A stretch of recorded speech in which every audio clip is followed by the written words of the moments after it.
इंसान हालात के सामने मजबूर हो जाता है, कभी अपनों के सामने तो कभी परायों के सामने। इंसान को मजबूर देखकर कभी कभी मालिक भी मजबूर हो जाता है, क्योंकि जो कुछ भी होना है प्रारब्ध के अनुसार होना है, और मालिक की मजबूरी यह है कि वो प्रारब्ध में हस्तक्षेप नहीं कर सकता। ये दुनिया दुखों से, वेदनाओं से भरी पड़ी है, जिसकी वजह से हर कोई अपने मन की शांति खो बैठा है। मैं लोगों का दुख दूर करने, उनमें प्यार और करुणा बांटने ही आया हूं। लेकिन जब अपने भक्तों की पुकार सुनकर भी उन्हें प्रतिसाद नहीं दे सकता, तो मेरा दिल बहुत दुखी होता है। जिस तरह मनुष्य शरीर धारण करने के बाद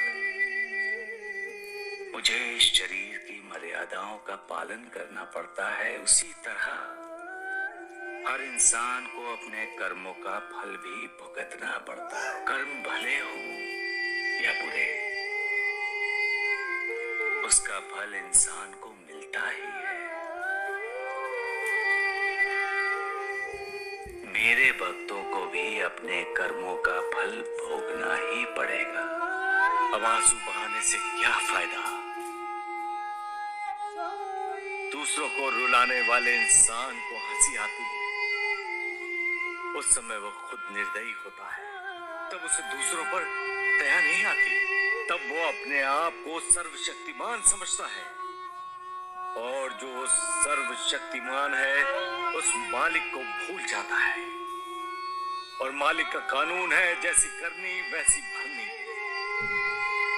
इसलिए दूसरों के लिए खड्डा खोदोगे तो खुद उसी में गिरोगे, दूसरों का बुरा सोचोगे तो तुम्हारा भी बुरा होगा। जैसा कर्म वैसा कर्म फल। इंसान मालिक का कानून जानता है, फिर भी गलती करता है। क्यों बुरे कर्म करता है? क्यों दूसरों के होठों से निवाला छीनता है? सर्वशक्तिमान होने के घमंड में इंसान दूसरों की दुर्दशा कर आनंद लेता है। दूसरों को भूखा प्यासा देखकर खुद मजे ले लेकर खाता है, लेकिन जब उसकी खुद की दुर्दशा होती है तब वो डरता है। तब उसका गुरूर, उसका अहंकार सब जमीन पर पड़ा गिड़गिड़ा रहा होता है। उसने कभी सोचा भी नहीं होता कि उस पर भी आसमान टूटकर गिर सकता है। जहां उसने हुकूमत की होती है, वहीं उसको दूसरों का हुक्म मानना पड़ता है। लेकिन यही तो मालिक का करिश्मा है, लीला है मालिक की, न्याय है उसका।